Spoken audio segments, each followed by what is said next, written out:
খেয়ে দিয়ে ওঠার পরে আমার গাটা এতটাই গরম হয়ে গেছিলো যে পিসি বললো যে ঠিক আছে আমার কাছে থার্মোমিটার আছে, তুই একবার টেম্পারেচারটা চেক করে নে। তখন ওই 99 বা 98 হয়েছিল টেম্পারেচার। রাত্রে শুয়ে পড়েছিলাম, আর তারপরে রাত্রির মানে মাঝরাত্রে প্রায় ওই 2টো কি 2:30 থেকে আমার কিছুতেই ঘুম আসছে না, মাথার যন্ত্রণা এত করছে না, আমি শুতে পারছি না, কিছু করতে পারছি।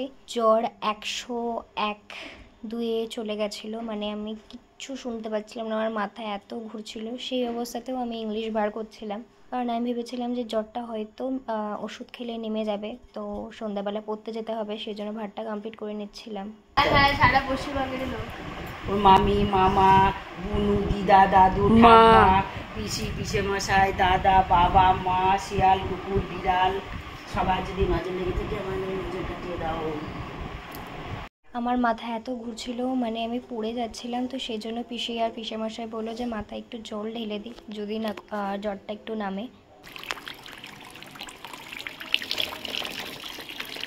তারপরে আমি জাস্ট স্নান টান করে উঠে কোনো মতে জামাটা চেঞ্জ করে আমি শুয়ে পড়েছিলাম, মানে আমি পারছিলাম না, এরকম মানে কষ্ট আমার কোনোবার জ্বরেতে হয়নি। আর আমি এদিকে জ্বরে ভুগছি আর এরা এদের খেতেই ব্যস্ত। জাস্ট দেখো, মা পিসেমশাইকে 1 হাঁড়ি পায়েস দিয়েছিল। 1 হাঁড়ি পায়েস না, মানে ওই হাফ হাঁড়ি। আসলে পিসেমশাই খুবই ভালোবাসে মায়ের হাতের পায়েস।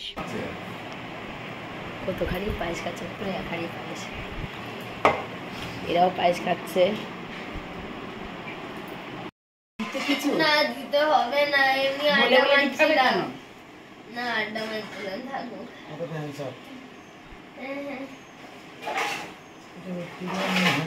এই দাদা দেখ এদিকে চলে গেল, যা দাদা চলে গেল, বিয়ান শয়তান দিল না, এতবার বড়দের দিল না কি। এটা ক্যাডবেরি কিনদিস।